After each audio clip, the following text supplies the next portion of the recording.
बिस्मिल्लाहिर्रहमानिर्रहीम। अस्सलाम वालेकुम। मेरा नाम अदनान अली फ़ारूक़ी है और मैं मैम मधुमाला की रिप्लेसमेंट हूँ इस सेशन में as a guest speaker. I also thank AIIMS institute and ma'am Madhumala to invite me. आज का टॉपिक जिसके ऊपर मैं आपको लेक्चर दूंगा उसका नाम है international systems and role of actors and non state actors. ये बहुत इम्पोर्टेंट सब्जेक्ट है और बहुत इम्पोर्टेंट टॉपिक है और बुनियादी तौर पे आपको इससे ये पता चलेगा कि दुनिया में मुख्तलिफ जो एलिमेंट्स हैं या मुख्तलिफ एक्टर्स हैं वो किस तरह आपस में इंटरैक्ट करते हैं, उनके आपस में रिलेशनशिप्स क्या हैं। हम ब्रीफली ये भी डिस्कस करेंगे कि इंटरनेशनल सिस्टम क्या होता है, एक्टर्स क्या होते हैं और नॉन स्टेट एक्टर्स क्या होते हैं, और उसके बाद इनके दरमियान जो रिलेशनशिप है या इंटरैक्शन है उसके बारे में हम तफसील से समझेंगे। सबसे पहले हमें ये समझना पड़ेगा कि इंटरनेशनल सिस्टम क्या चीज़ है। बुनियादी तौर पे ये जो दुनिया है और इसके पॉलिटिकल, इकोनॉमिक और सोसाइटी के जो मामलात हैं ये आपस में जुड़े हुए होते हैं और बुनियादी बात समझने की ये है कि इस दुनिया में जो कुछ भी हुआ है, चाहे वो टेक्नोलॉजिकल एडवांसमेंट है, चाहे वो पॉलिटिकल थ्योरीज का आना है, चाहे वो इकोनॉमिक्स को साइंटिफिक तरीके से पढ़ना है या सोसाइटी यानी कि माशरे के मामलात को समझना है, ये सारा का सारा एक सिस्टम ऑफ मैनेजमेंट है। किस चीज़ को मैनेज करना? बेसिकली ह्यूमन अफेयर्स को मैनेज करना। क्योंकि इंसान इस दुनिया में बहुत से मुख्तलिफ दीगर मामलात में फंसा हुआ है, लिहाजा इंसान ने ही इन मामलात को मैनेज करने के लिए एक सिस्टम डिवाइस किया है। और जैसे कि हर सिस्टम में मुख्तलिफ पुर्जे होते हैं जिनको आप कंपोनेंट्स भी कह सकते हैं, इंटरनेशनल सिस्टम में भी बहुत सारे पुर्जे हैं। एक छोटी सी मिसाल हम समझ लेते हैं। For example computer system. Computer system में मॉनिटर भी होता है, कीबोर्ड भी होता है, प्रिंटर भी होता है, माउस भी होता है। ये सारे मुख्तलिफ कंपोनेंट्स बन के कंप्यूटर सिस्टम बनता है और ये मुख्तलिफ जो इसके साथ हार्डवेयर लगा हुआ है, चाहे वो मॉनिटर हो या प्रिंटर हो या माउस हो या कीबोर्ड हो, हम इनको कंपोनेंट्स समझते हैं और ये सारे कंपोनेंट्स मिल के ही आपस में कंप्यूटर सिस्टम को चलाते हैं। इसी तरह इंटरनेशनल सिस्टम को भी कुछ कंपोनेंट्स चलाते हैं और ये पूरी दुनिया का एक निज़ाम जो है जिसमें सियासत भी हो रही है, मईशत के मामलात भी समझे जा रहे हैं और माशरे को भी संवारा जा रहा है ताकि इंसान बेहतर से बेहतर ज़िंदगी गुजार सके, कानून और एथिक्स और मोरालिटीज़ और अपने कल्चर और दीगर मामलात को सही तरीके से मैनेज किया जा सके। बुनियादी बात यह है कि इसी को इंटरनेशनल सिस्टम कहा जाता है और इंटरनेशनल सिस्टम्स में जो कंपोनेंट्स होते हैं वो बेसिकली दो होते हैं। एक स्टेट्स यानी कि रियासतें और दूसरा नॉन स्टेट एक्टर्स यानी कि वो एक्टर्स जो कि रियासतें नहीं हैं लेकिन इंटरनेशनल सिस्टम या इंटरनेशनल बैनुल अक़वामी निज़ाम को चलाने के लिए दीगर कंपोनेंट्स।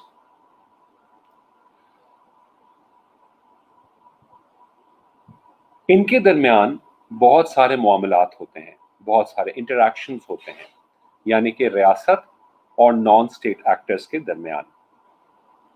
اور یہ سب مل کے یعنی کہ اسٹیٹ اور نان اسٹیٹ ایکٹرز مل کے مینیج کرتے ہیں ہیومن افیئرس کو.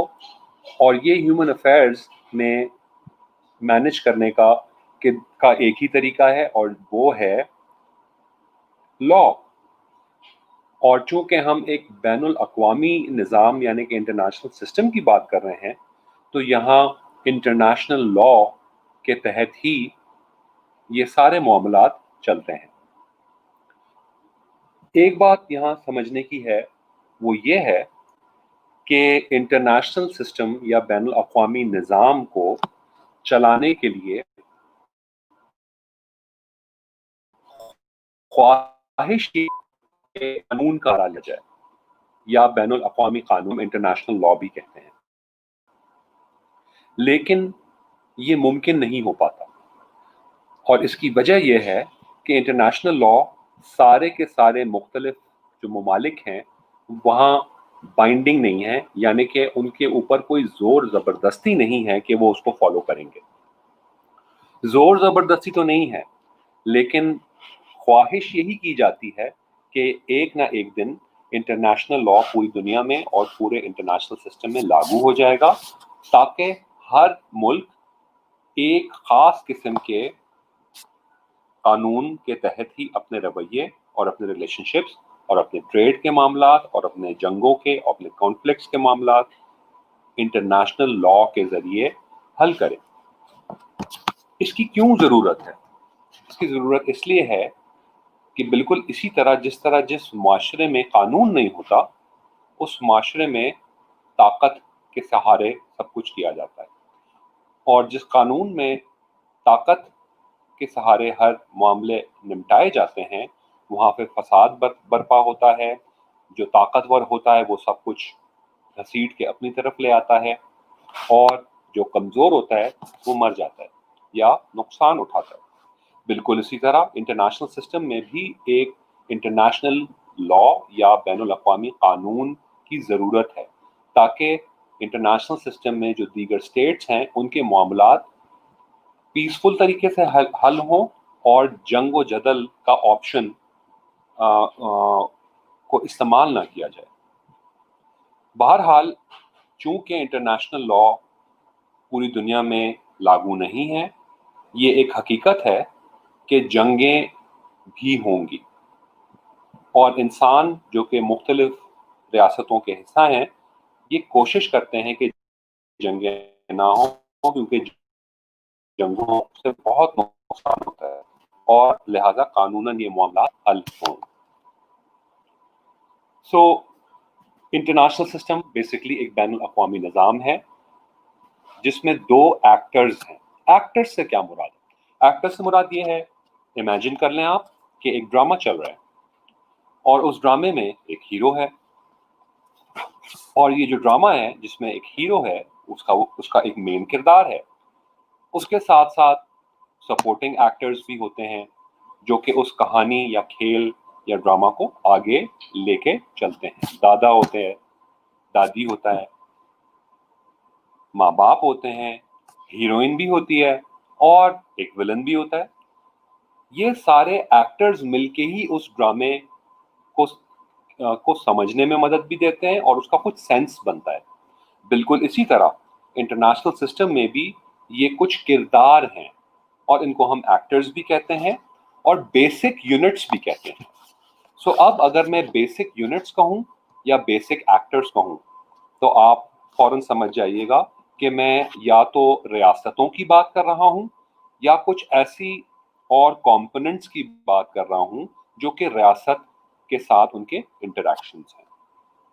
ایک آخری بات آپ کو بتاتا چلوں وہ یہ ہے کہ ریاست یہاں سب سے امپورٹنٹ بیسک یونٹ ہے یعنی کہ ڈرامے کا ہیرو ہے اور باقی دیگر نان اسٹیٹ ایکٹرز جو ہیں وہ اس ہی ہیرو کو سپورٹ کرنے کے لیے وجود میں آئے ہیں. چاہے وہ کوئی سا بھی نان اسٹیٹ ایکٹر ہو اس کو کنسیو اور اس کو کنسیپچولائز اسی لیے کیا گیا تھا کہ انٹرنیشنل سسٹم کی جو دیگر ریاستیں ہیں تقریباً 205 سے زائد ان کو فیسیلیٹیٹ کیا جائے ट्रेड में फैसिलिटेट किया जाए, उनकी हिफाजत में फैसिलिटेट किया जाए, उनकी एजुकेशन और हेल्थ और सोसाइटी के इंफ्रास्ट्रक्चर में उनकी मदद की जाए इन नॉन स्टेट एक्टर्स के ज़रिए। कुछ ऐसे इदारे बनाए जाएं जो कि इनके दीगर मामलात को सुलझाएं, क्योंकि हीरो का जिंदा रहना ज़रूरी है, और अगर नहीं तो ड्रामा ही फेल। बिल्कुल इसी तरह इंटरनेशनल सिस्टम में अगर रियासतें फेल हो गई तो इंटरनेशनल सिस्टम ही फेल हो जाएगा।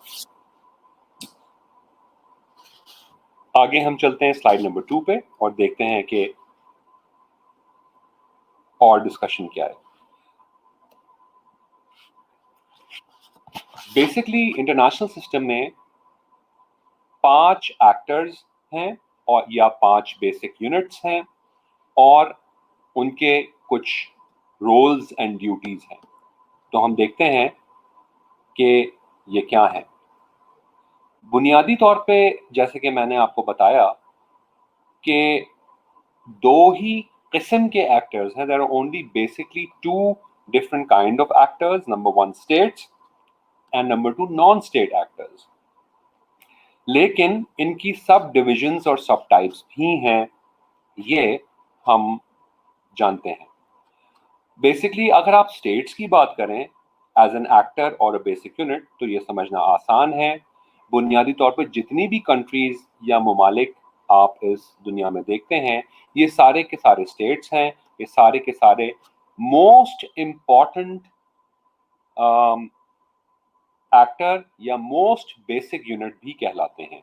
इसमें Pakistan, India, America, Russia, China और सारे के सारे दीगर मामलात हैं।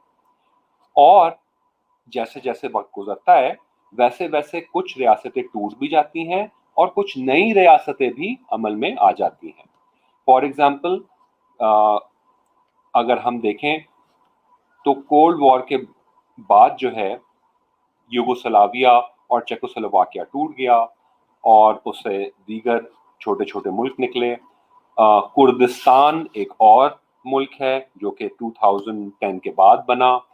इसी तरह सूडान के भी 2 हिस्से हो गए हैं और इराक के भी 3 हिस्से हो गए हैं। ये अमूमन समझ नहीं आता हमें और हम इसको अक्सर मेन स्ट्रीम न्यूज़ में नहीं देखते, लेकिन वो इसलिए क्योंकि इन रियासतों का, नई रियासतों का बनने का अमल कोई एक दिन का नहीं होता, ये आहिस्ता आहिस्ता परवान चढ़ती है।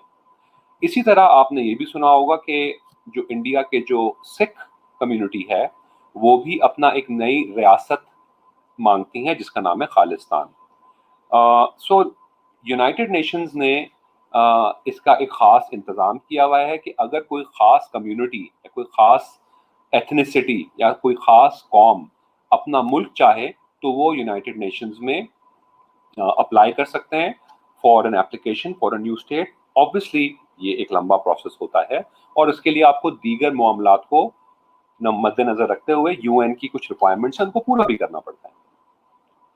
इस इदारे को ट्रस्टीशिप काउंसिल भी कहते हैं। यूनाइटेड नेशंस का एक इदारा है जिसका नाम है ट्रस्टीशिप काउंसिल और इसका मकसद ही ये है कि अगर दुनिया की कोई एक कौम या कुछ लोग मिलकर ये कहें कि हमें एक अपना मुल्क चाहिए तो इसको कंसिडर किया जाए। ये इसलिए भी ज़रूरी है क्योंकि अक्सर औकात ऐसा होता है कि एक कौम एक मुल्क का हिस्सा होती है लेकिन वो उस मुल्क में खुश नहीं होती, लिहाजा वो एक अपना मुल्क का मुतालबा कर देती है। जैसे कि हम देखते हैं कि 1971 में पाकिस्तान से बंगालीज जो हैं वो टूट के अलग हो गए और उन्होंने एक अपना मुल्क बना लिया। खालिस्तान भी इसी तरीके की एक मिसाल है जो कि हम फ्यूचर में देखेंगे कि उनको ये सहूलत यूनाइटेड नेशंस का ट्रस्टीशिप काउंसिल देता है या नहीं। सो लिहाजा रियासतें, स्टेट्स, कंट्रीज, ये सब जो हैं ये बेसिक एक्ट में आती हैं। स्टेट जो है वो अपने तर्ज की हुकूमत चलाता है और वो एक सॉवरन एक्टर होता है। सॉवरन का मतलब ही ये होता है कि उसकी एक बाउंड्री होती है, वो अपनी मर्जी की हुकूमत चलाता है, उसके राय होती है, सिटीजन्स होते हैं और उसके पास ये हक होता है कि वो ताकत का इस्तेमाल कर सके अपनी दिफा के लिए। چاہے وہ انٹرنل ڈیفنس ہو یا ایکسٹرنل ڈیفنس ہو. انٹرنل ڈیفنس کا مطلب یہ ہے جیسے کہ آپ سمجھ لیں پولیس اور رینجرز وہ اندرونی معاملات کو صحیح رکھتی ہیں, چور ڈاکو لٹیرے ان سب چیزوں کو سنبھال کے رکھتی ہیں تاکہ اس ملک کے جو سٹیزنز ہیں وہ ایک اچھی اور پرامن اور پروڈکٹیو لائف جی سکیں. اسی طرح یوز آف فورس کا مطلب یہ بھی ہوتا ہے کہ ہر ریاست کو یہ اختیار حاصل ہے وہ کسی اور ریاست یا اگر کوئی ریاست کرتا ہے تو وہ بھی اپنا ڈیفنس کرے اور کسی بھی قسم کا اسلحہ اور کسی بھی قسم کی فورس کا وہ استعمال کر سکتا ہے اپنی دفاع اور اپنی سیکیورٹی کے لیے. یہ رائٹ بھی یونائٹڈ نیشنز نے گرانٹ کیا ہے ہر اسٹیٹ کو. اب اسٹیٹس جو ہیں وہ اپنی مرضی کی حکومت فارم کرتے ہیں. ڈیموکریٹک حکومت بھی ہو سکتی ہے, مارکسسٹ حکومت بھی ہو سکتی ہے, تھیوکریٹک اسٹیٹ بھی ہو سکتا ہے, ریپبلکن اسٹیٹس بھی ہو سکتے ہیں. یہ ان کی مرضی ہوتی ہے کہ وہ کس قسم کا نظام لاگو کریں. تھیوکریٹک اسٹیٹ کا مطلب یہ ہوتا ہے کہ وہ اپنے ملک کے اندر ایک کوئی خاص ریلیجن کے تحت نظام سیٹ اس خاص ریلیجن کے تحت ہی قانون بنائیں یا قانون سازی کرتے وقت لیجسلیشن کرتے وقت اس بات کا خیال رکھا جاتا ہے کہ ان کا جو چوزن ریلیجن ہے اسی کو کے مطابق وہ لاز بنے. بنیادی طور پہ 2 سے 3 ملک جو کہ پورے انٹرنیشنل سسٹم میں تھیوکریٹک ہیں ان میں پاکستان آتا ہے, نیپال آتا ہے اور اسرائیل بھی آتا ہے. ڈیموکریسی کا مطلب آپ کو پتا ہے, لوگوں کی حکومت, لوگ ووٹ کرتے ہیں. مارکسزم کے بھی کانسیپٹس آپ کو پتا ہوں گے. بنیادی طور پہ جو بھی پولیٹیکل آئیڈیالوجیز ہیں ان کے تحت آپ گورنمنٹ بھی فارم کر سکتے ہیں. بنیادی طور پہ 205 سے زائد ممالک ہیں اور آگے چل کے یہ مقدار بڑھ بھی سکتی ہے. اب نان اسٹیٹ ایکٹرز کیا ہیں؟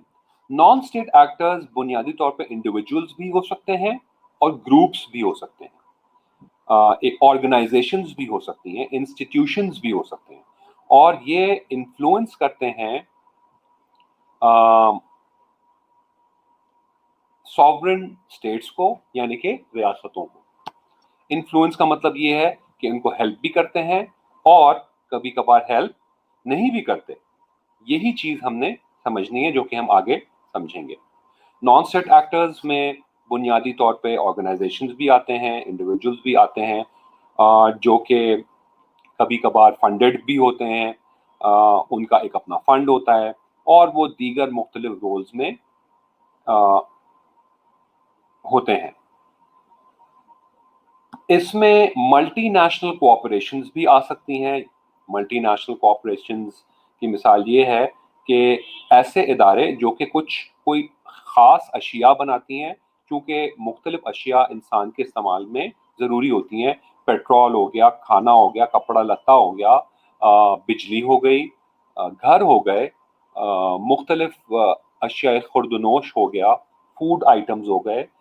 مختلف انسانوں کی مختلف نیڈز ہیں اور لہٰذا ان مختلف نیڈز کو پورا کرنے کے لیے کچھ فیکٹریز, کچھ انڈسٹریز, کچھ مارکیٹنگ ایجنسیز یہ ساری ہیں اور انہی کو ہم ملٹی نیشنل کوآپریشنز کہتے ہیں. ان کی کچھ ایگزامپلس: نیسلے دودھ بناتا ہے, پانی بناتا ہے, چاکلیٹس بناتا ہے, دیگر اشیاء اور بناتا ہے.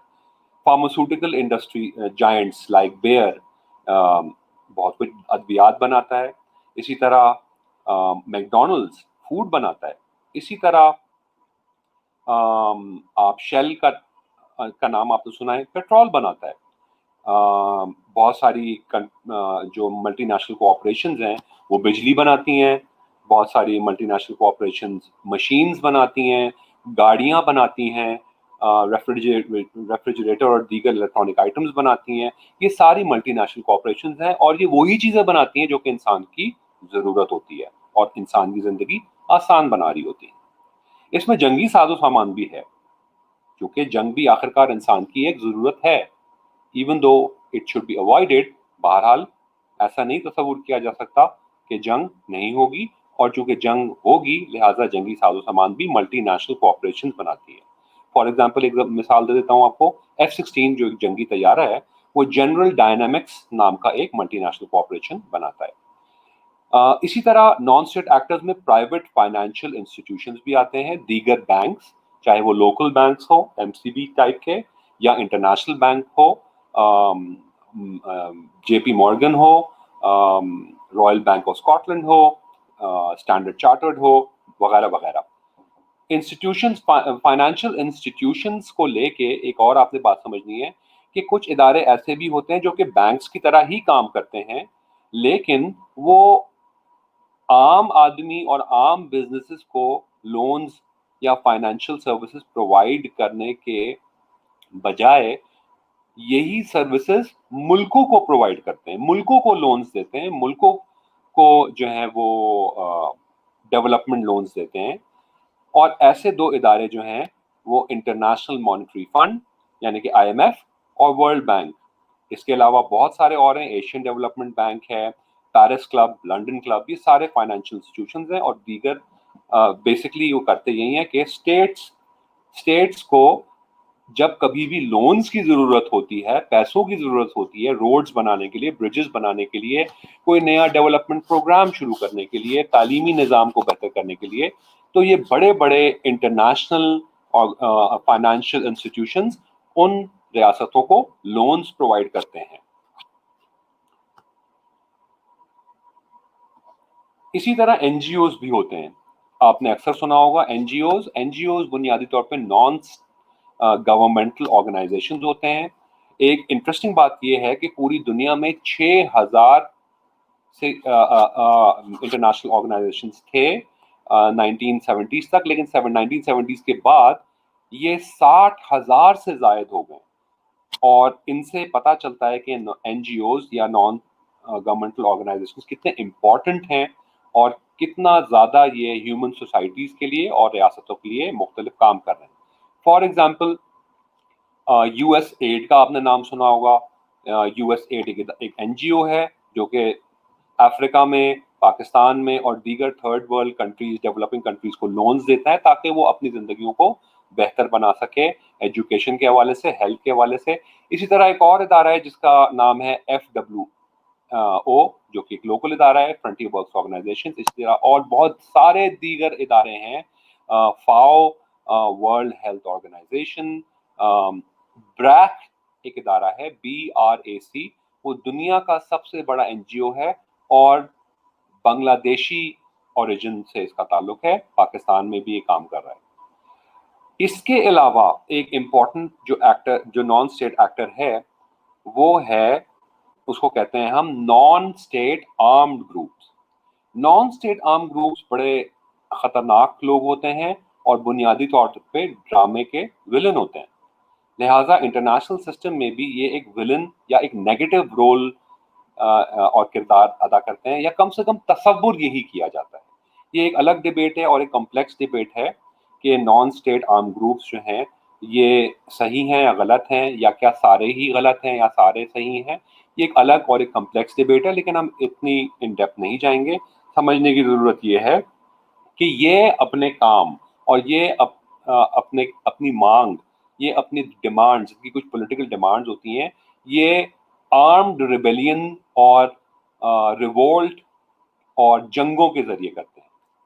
शायद आप समझ गए होंगे, नॉन स्टेट आर्म ग्रुप्स आजकल टेररिस्ट ऑर्गेनाइजेशंस भी कहलाई जाती हैं, जैसे कि आइसिस या आईसेल, अल-कायदा, अल-नुसरा फ्रंट, तहरीक तालिबान पाकिस्तान, तामिल टाइगर्स, हिजबुल्ला और बहुत सारे नॉन स्टेट आर्म ग्रुप्स दुनिया में फंक्शन कर रहे हैं। एक बात जो इम्पोर्टेंट है समझने की वो ये है कि कुछ नॉन स्टेट आर्म ग्रुप्स जो हैं वो एक खास रियासत के अंदर ही अपनी मांगे पूरी करना चाह रहे होते हैं हथियारों के जरिए या आर्म्ड स्ट्रगल के जरिए, और कुछ नॉन स्टेट आर्म ग्रुप्स ऐसे होते हैं जो इंटरनेशनल और ग्लोबली उनकी रीच होती है और वो ग्लोबली इंटरनेशनल सिस्टम की बहुत सारी चीज़ों को चेंज करना चाहते हैं। इनमें से अल-कायदा सर फहरिस्त है, इसी तरह आइसिल जिसको आप दाइश भी कहते हैं। ये बुनियादी तौर पे इतने ताकतवर हो गए हैं कि इन्होंने अपनी इंटरनेशनल सिस्टम में एक जगह बना ली है और ये रियासतों के साथ इंटरैक्ट भी करते हैं और दीगर एक्टर्स के साथ भी इंटरैक्ट करते हैं।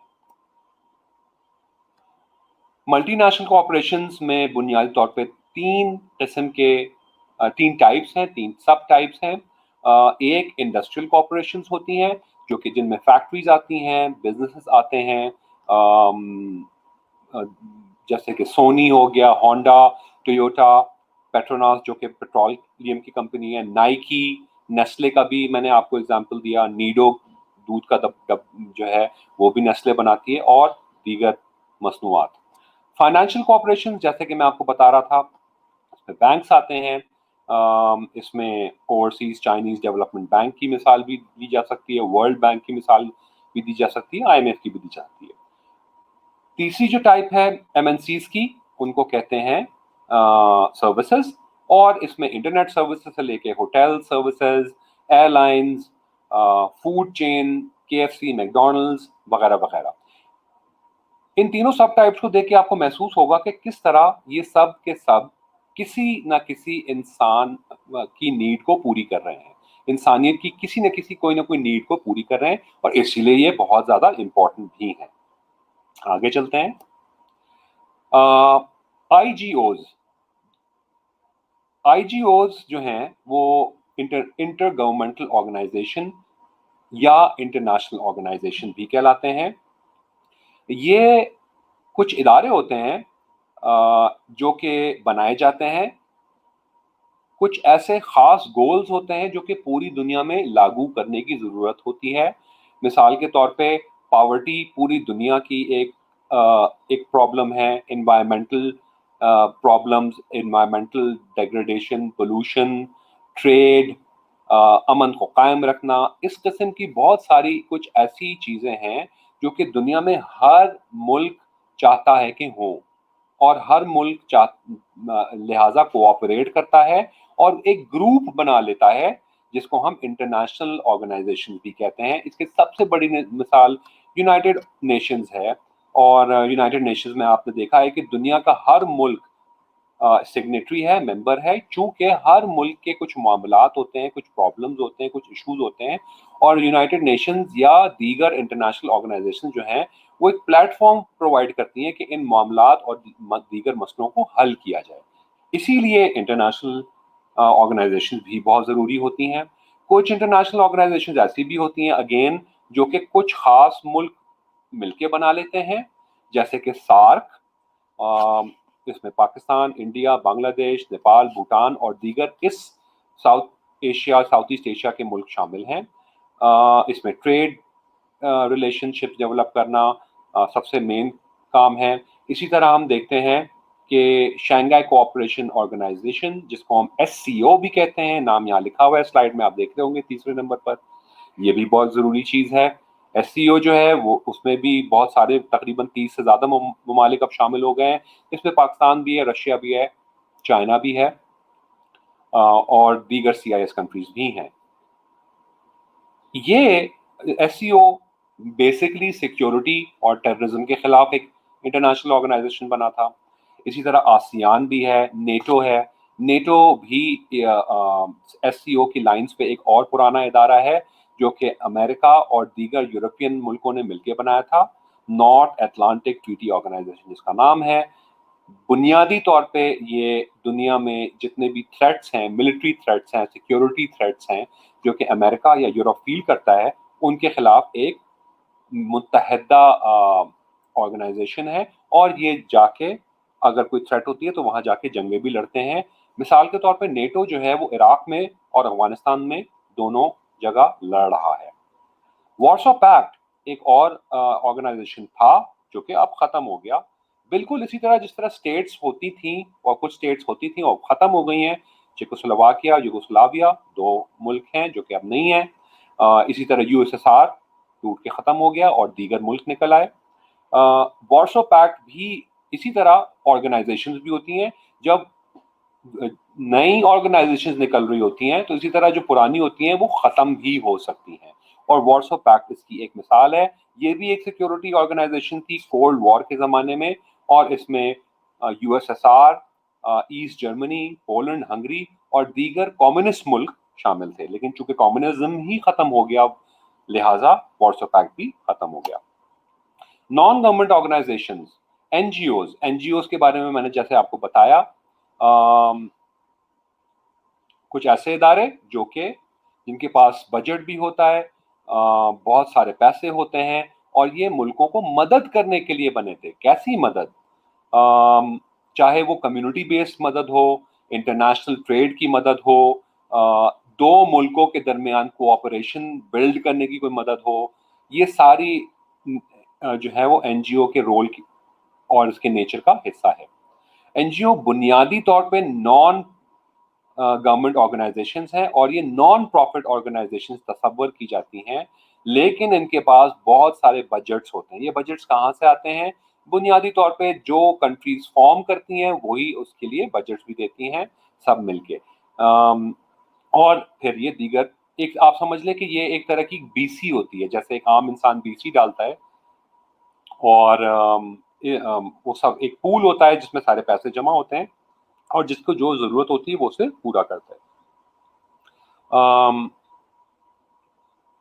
نان گورنمنٹل آرگنائزیشنز یعنی کہ این جی اوز کو بہت ساری فنڈنگز جو ہیں وہ پرائیویٹ ڈونیشنز کے ذریعے بھی ملتی ہیں, جس میں کچھ لوگ ہو سکتے ہیں. فار ایگزامپل بل گیٹس ہے, اس کی اپنی این جی او ہے. اسی طرح اور بھی بہت جو مشہور لوگ ہوتے ہیں وہ کبھی کبھار خود این جی اوز کھول لیتے ہیں, یا وہ این جی اوز کو فنڈ کرتے ہیں ان کے گولز کے مطابق. کچھ ویریشنز جو این جی اوز کی ہوتی ہیں, نمبر 1 بنگو اور نمبر 2 انگو. بنگو کا مطلب یہ ہے کہ یہ ایک ایسی این جی او ہے جو کہ بزنس فرینڈلی ہوتی ہے, اور وہ کچھ بزنسز رن کر رہی ہوتی ہے اور کچھ بزنس کو رن کرنے میں مدد دے رہی ہوتی ہے. ریڈ کراس اس کا ایک ایگزامپل ہے. انگو بنیادی طور پہ ایک انوائرمنٹل این جی او جو ہیں ان کا نام ہے. اس میں سب سے بڑی ورلڈ وائلڈ لائف فنڈ ہے, جو کہ دنیا کے فارسٹ اور جنگلوں اور ان میں رہنے والے دیگر جانوروں کی تحفظ کے لیے بنی ہے. انوائرمنٹ کو پروٹیکٹ کرنا, پولوشن کو روکنا, یہ سب اسی کے عمل ہیں. گرین پیس ایک اور اینگو ہے جو کہ بہت سارے کام کرتا ہے انوائرمنٹل پروٹیکشن کو لے کے. اسی طرح گونگو بھی ہے. گونگو مطلب گورنمنٹ آپریٹڈ این جی او. یو ایس ایڈ جو ہے وہ ایک این جی او ہے, لیکن یونائٹڈ اسٹیٹس گورنمنٹ کی کوآپریشن سے چلتا ہے, لہٰذا یہ ایک گونگو کی مثال ہے. سوری. انگو جو ہے بنیادی طور پر انٹرنیشنل آرگنائزیشن ہوتی ہے. آکسفیم اس کی ایک مثال ہے. آکسفیم بہت سارے دیگر سوشل سیکٹر میں کام کرتا ہے, ایجوکیشن, ہیلتھ, سینیٹیشن وغیرہ وغیرہ. اسی طرح ایک اور ہے جس کا نام ہے کوانگو, کواسی آٹونومس این جی او. یہ این جی اوز جو ہیں ان میں کچھ گورنمنٹل ممبرز بھی ہوتے ہیں اور کچھ پرائیویٹ اینٹیٹیز بھی ہو سکتی ہیں. آئی ایس او ایک ادارہ ہے جس کا نام انٹرنیشنل اسٹینڈرڈز آرگنائزیشن ہے. پوری دنیا میں جو بھی فیکٹریز لگتی ہیں ان کو اگر انٹرنیشنل اسٹینڈرڈز میں چلانا ہوتا ہے, یا کوئی بھی دنیا میں کوئی بھی پروڈکٹ بنتا ہے اس کی کیا وہ انٹرنیشنل اسٹینڈرڈز کے مطابق ہے یا نہیں ہے, اس کو یہ ادارہ سرٹیفیکیشن پرووائڈ کرتا ہے, جس کو ہم آئی ایس او سرٹیفیکیشن کہتے ہیں. اگر آپ کا ملک کوئی بھی پروڈکٹ بنا رہا ہے اور وہ آئی ایس او کی سٹینڈرڈز اور سرٹیفیکیشن کے مطابق نہیں ہے, تو اس کو بین الاقوامی منڈی تک یا انٹرنیشنل مارکیٹس تک رسائی نہیں مل سکتی. اسی لیے جتنے بھی ممالک ہیں وہ جو بھی پروڈکٹس بنا رہے ہوتے ہیں ان کی خواہش ہوتی ہے کہ وہ آئی ایس او سٹینڈرڈز کی سرٹیفیکیشن لے لیں. آخر میں ہمارے پاس ہے رنگو. رنگو بنیادی طور پہ ریلیجس آرگنائزیشنز ہوتی ہیں, جیسے کہ کیتھولک ریلیف سروس ایک کرسچن آرگنائزیشن ہے. اسی طرح اگر ہم لوکل اسفیئر میں دیکھیں تو طاہر القادری صاحب جو ایک پرومیننٹ ریلیجس لیڈر ہیں, یہ بھی اسی کی ایک مثال ہے. اسی طرح اسلامک اسٹوڈنٹس آرگنائزیشن, یہ بھی ایک رنگو کی مثال ہے, اور یہ دیگر فلاحی اور بہبود کے کاموں میں اپنا رول پلے کر رہی ہوتی ہے. یہ میں آپ کو بتا سکتا ہوں کہ کتنی ہیں. یہاں 6000 لکھا ہے, لیکن اب تقریباً 60,000 ہو گئی ہیں. نان اسٹیٹ آرم گروپس, جیسے کہ میں نے آپ کو بتایا, خطرناک ایکٹر ہے, اور اس کی مثالیں بھی نیچے دی ہوئی ہیں. Al Qaeda, ISIS, T T P, Balochistan liberation army جس کو ہم بی ایل اے بھی کہتے ہیں, اور ٹامل ٹائیگرز جو کہ اب نہیں ہے. ایک زمانے میں 30 سال تک انہوں نے جنگ لڑی سری لنکا کی حکومت کے خلاف. یہ سارے رولز نان اسٹیٹ آرم ایکٹرز کے اور اسٹیٹس کے سمجھنا ضروری ہے تاکہ آپ کو اس کی اگلی ڈبیٹ سمجھ آئے. اگر ہم ان کی انٹریکشنز کی بات کریں اسٹیٹ اور نان اسٹیٹ ایکٹرز کی, تو ہمیں دیکھنا ہوگا کہ ایون دو یہ جو نان اسٹیٹ ایکٹرز ہیں, ایک منٹ میں ذرا پانی پی لوں.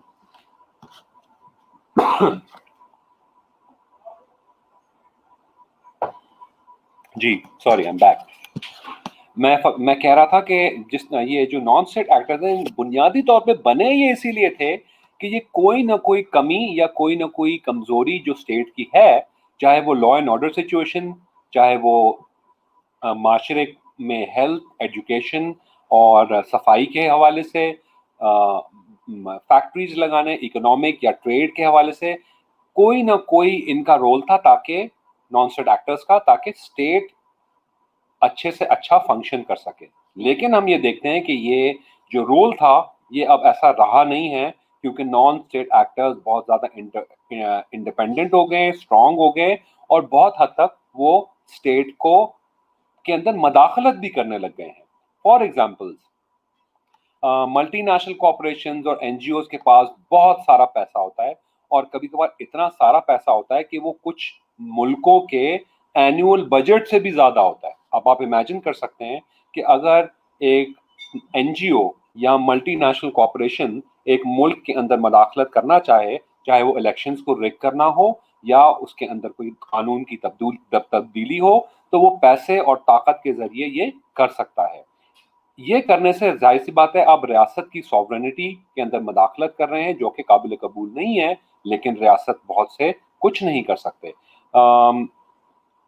بالکل اسی طرح چونکہ یہ بہت طاقتور ہو جاتے ہیں تو یہ اپنے مفادات کی باتیں کرنے لگتے ہیں اور ریاستوں کی مفادات کے اوپر کام کرنا چھوڑ دیتے ہیں.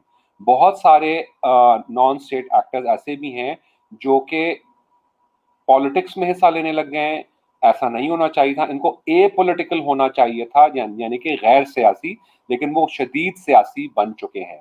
ایک انٹرسٹنگ ایگزامپل میں آپ کو دیتا ہوں. ورلڈ ہیلتھ آرگنائزیشن کے اوپر بہت سارے الزامات ہیں کہ اس نے دیگر فارماسیوٹیکل کمپنیز یعنی کہ ملٹی نیشنل کمپنیز کے ساتھ مل کے کچھ ایسی ادویات بنائی جو کہ انہوں نے زور اور کمپلشن اور فورس سے بہت سارے ملکوں کو بیچی اور بہت سارے ملکوں کو خریدنے پہ مجبور کیا.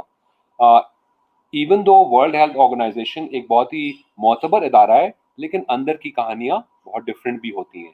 اسی طرح ورلڈ وائلڈ لائف فنڈ جو کہ فارسٹ اور جنگلات کی پروٹیکشن کے لیے بنا ہے, ان کے اوپر بہت سارے کیسز چلتے ہیں کہ انہوں نے تو جنگلات کو کاٹ دیا ہے اور اس کی لکڑی بیچی ہے.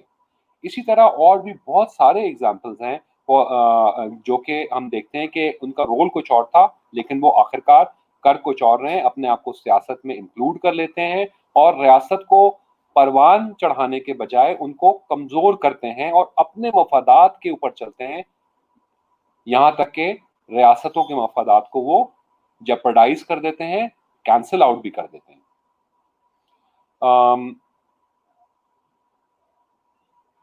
آگے چلتے ہیں اور کچھ ایگزامپل سمجھتے ہیں. بل گیٹس جو کہ مائکروسافٹ ملٹی نیشنل کمپنی ہے, اس کا ایک ادارہ ہے, اس نے پولیو کی ویکسین بنائی ورلڈ ہیلتھ آرگنائزیشن کے ساتھ مل کے, اور یہی پولیو ویکسین بہت ساری ریاستوں میں اس نے پش کی.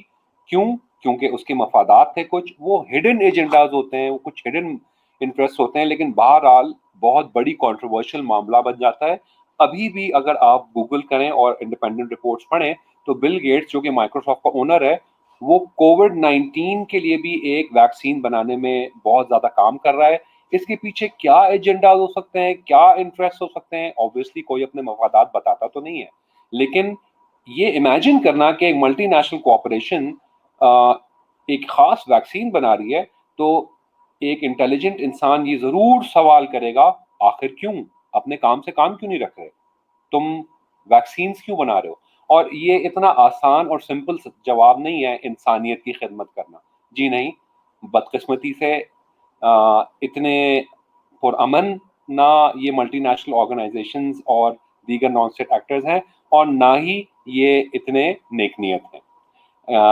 ملٹی نیشنل آرگنائزیشن جو ہیں وہ اسی طرح اسٹیٹ کے پالیٹکس میں بھی اثر انداز ہو جاتی ہیں. ایک اور اس کی اگزامپل یہ ہے کہ رشیا اور یو ایس کا کانفلکٹ ہو گیا تھا مڈ 2000 میں, اور ٹویٹر وار چل گئی تھی. پوٹن جو کہ رشین پریزیڈنٹ ہیں اور اوباما اس وقت کے یو ایس پریزیڈنٹ تھے, ان کے درمیان ہوا یہ تھا کہ ان دونوں نے یوکرین کرائسس میں ان کے انٹرسٹ تھے.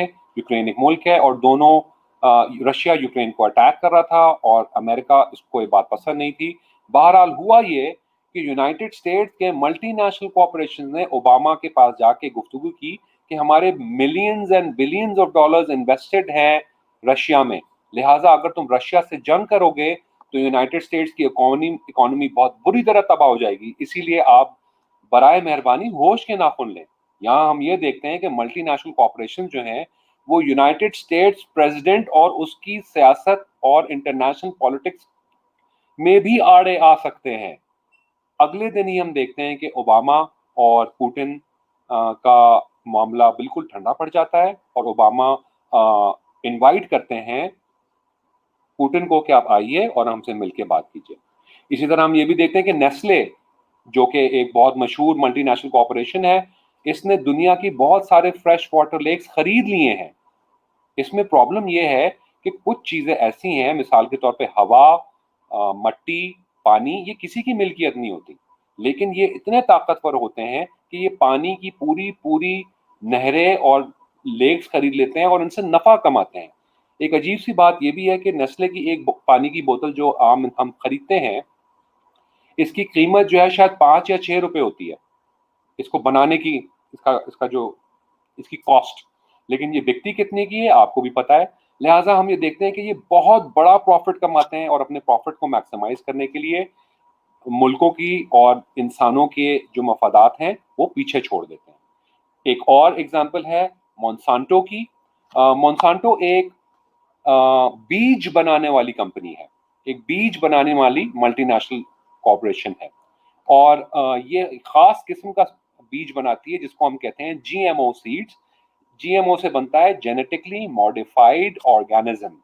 یہ خاص سیڈز ہوتے ہیں جس سے جب پودا لگائے, فار ایگزامپل اگر آپ جی ایم او سیڈ کا ٹماٹر لگائیں اور ایک عام ٹماٹر لگائیں, تو جو عام ٹماٹر ہوگا وہ شاید 1 سال میں 5 کلو ٹماٹر کی پیداوار دے گا, اور اس میں کیڑے بھی لگیں گے اور وہ اس کا سائز ٹماٹر کا چھوٹا بڑا بھی ہوگا, کچھ ٹماٹر کھٹے ہوں گے, کچھ ٹماٹر خراب ہو جائیں گے.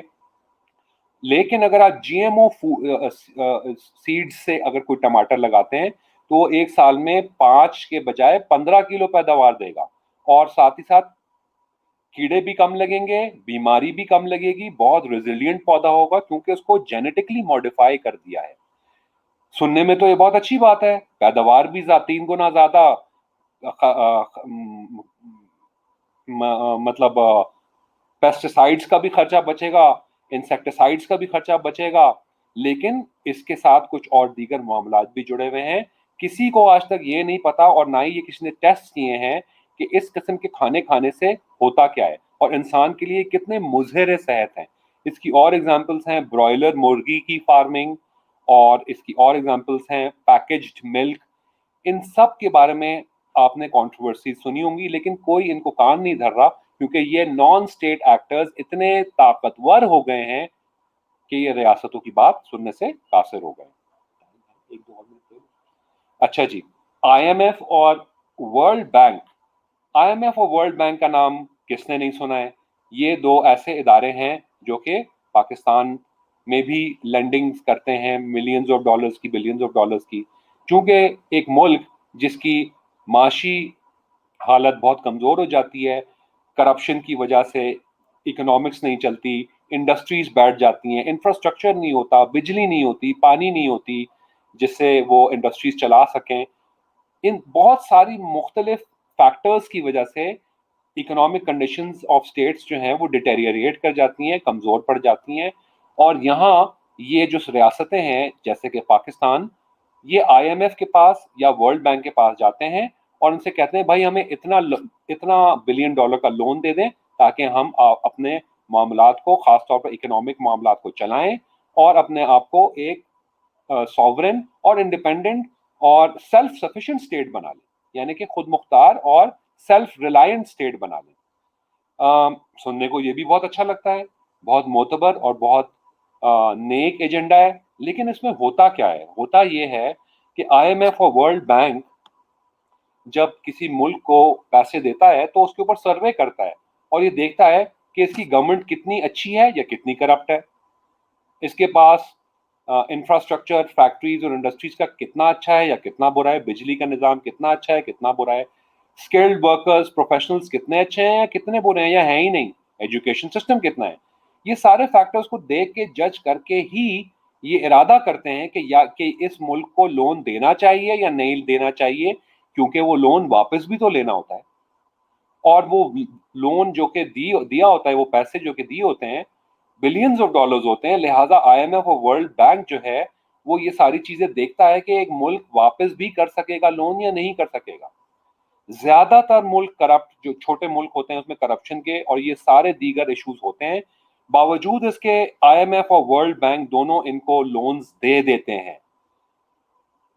एक साल गुजरने के बाद जब वो अपना लोन वापस मांगते हैं और करप्शन के निज़ाम और दीगर मिसमैनेजमेंट, इकोनॉमिक मिसमैनेजमेंट के निज़ामों की वजह से वो जो मुल्क है जिसने लोन लिया होता है वो पे नहीं कर सकता है, तो वो और एडिशनल लोन ले लेता है उस प्रीवियस लोन को पे करने के लिए जो कि उसने एक साल में खपा दिया होता है या जाया कर दिया होता है। कुछ करप्शन की नजर हो गया, कुछ मिसमैनेजमेंट की नजर हो गया।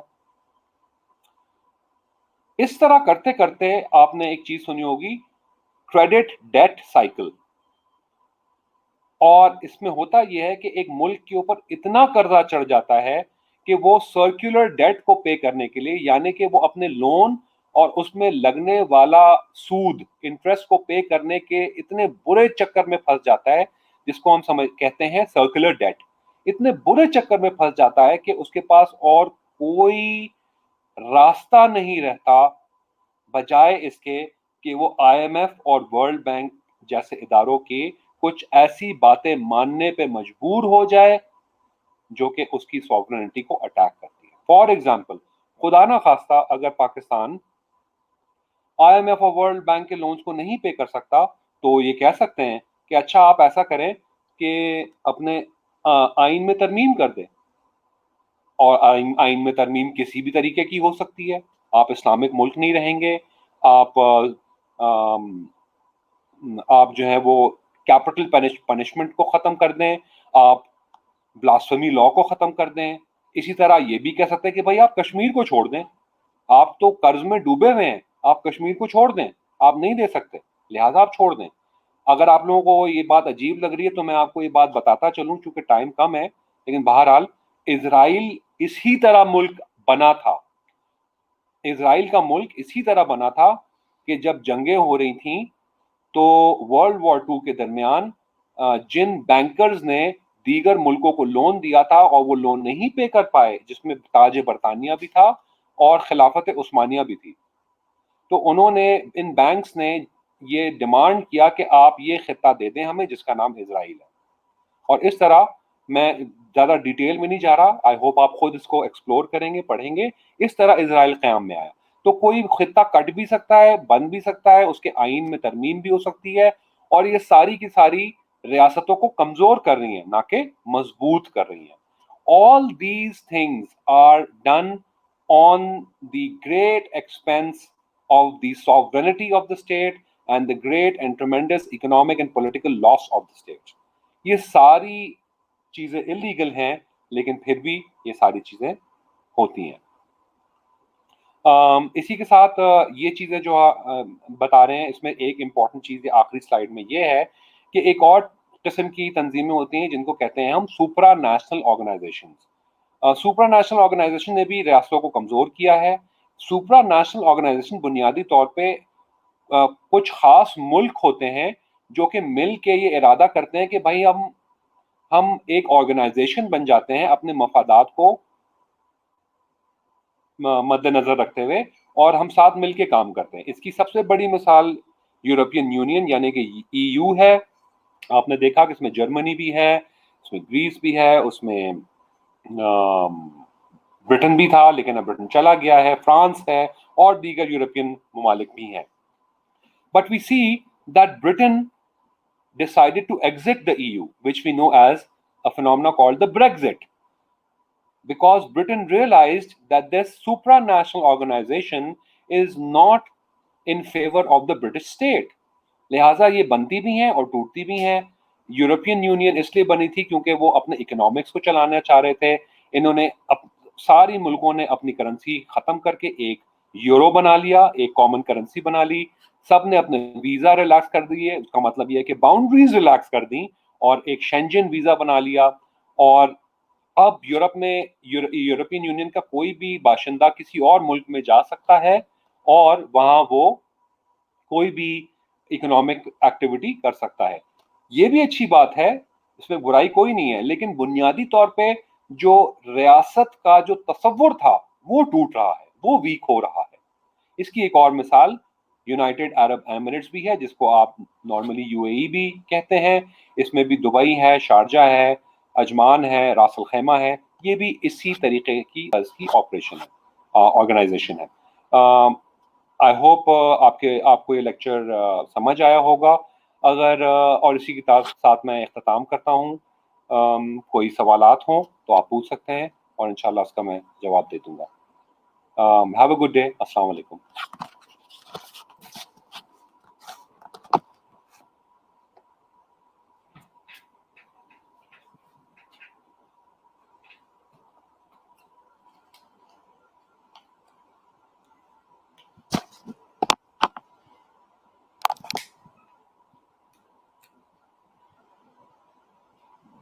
बता देगा 10 मिनट एक्स्ट्रा.